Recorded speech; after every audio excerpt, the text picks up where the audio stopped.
আপনিও কি মাইক্রোসফট এক্সেলে এই ধরনের ডোনাট চার্ট ইনসার্ট করতে চান? তাহলে ভিডিওটা আপনার জন্য। এই ধরনের ডোনাট চার্ট ইনসার্ট করার জন্য সবার প্রথমে আমরা যে কাজটা করব সেটা হচ্ছে কি আমরা এই অ্যাকচুয়াল আর রিমেনিং এর এই পার্সেন্টেজটাকে সিলেক্ট করব। সিলেক্ট করার পরে আমরা আসবো ইনসার্ট অপশানে। ইনসার্ট অপশন থেকে এখানে দেখুন পাই চার্ট অপশন আছে। এই পাই চার্ট অপশনটাতে আমরা ক্লিক করব। পাই চার্ট অপশনে ক্লিক করার পরে দেখুন এখানে ডোনাট চার্ট অপশনটা শো করছে। এবার আমরা এটাতে ক্লিক করব। ক্লিক করার পরে দেখুন আমাদের এখানে ডোনাট চার্ট ইনসার্ট হয়ে চলে এসছে। এবার আমরা ডোনাট চার্টটাকে আমাদের সুবিধা মতন অ্যাডজাস্ট করে নেব। অ্যাডজাস্ট করার পরে আমাদের সুবিধা মতন অ্যাডজাস্ট করব। অ্যাডজাস্ট করার পরে এখানে চার্ট টাইটেল আর এই যে নাম্বার আছে এই নাম্বারটাকে আমরা ডিলিট করে দেবো।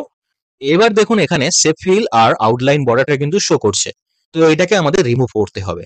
তো এটাকে রিমুভ করার জন্য আমরা এই ফরম্যাট অপশনে আসব। ফরম্যাট অপশন থেকে এখানে দেখুন সেভ ফিল অপশন আছে। এই অপশনটিতে আমরা ক্লিক করব। ক্লিক করার পরে নো ফিল করে দেবো। নো ফিল করার পরে আবারও আমরা এই সেভ আউটলাইনে যাব।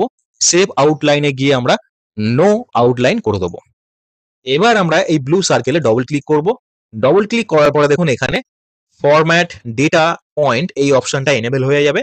এই অপশনটা এনেবল হয়ে যাওয়ার পর আমরা এই ফিল অ্যান্ড লাইন অপশনে ক্লিক করব। এই অপশনটাতে ক্লিক করার পরে এখানে ফিল অপশনে এসে আমরা এই ফিলটাকে সলিড ফিল করে দেবো। সলিড ফিল করার পরে আমরা আমাদের ইচ্ছা মতন কালার এখানে সেট করে নেবো। সেট করার পরে আমরা এই বর্ডার অপশনে আসব। বর্ডার অপশনে এসে এই সলিড লাইন এই অপশনটাতে আমরা ক্লিক করব।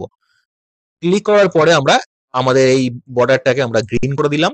করার পরে আমরা এটাকে জাস্ট ক্লোজ করে দেবো। এবার আমরা এই অরেঞ্জ সার্কেলটাতে ক্লিক করব।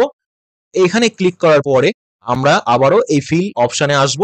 ফিল অপশনে এসে আমরা সলিড ফিল কালারে আমরা রেড করে দেবো এবং এই বর্ডার অপশনটাতে এসে আমরা এই সলিড লাইনটাকে এটাকেও আমরা রেড করে দেবো। করার পরে দেখুন আমাদের এখানে অটোমেটিক ডোনাট চার্ট কিন্তু ইনসার্ট হয়ে চলে এসছে। তো বন্ধুরা এই ধরনের আরো ইনফরমেটিভ ভিডিও পাওয়ার জন্য এই চ্যানেলটিকে অবশ্যই ফলো করে রাখবেন। থ্যাংক ইউ বন্ধুরা।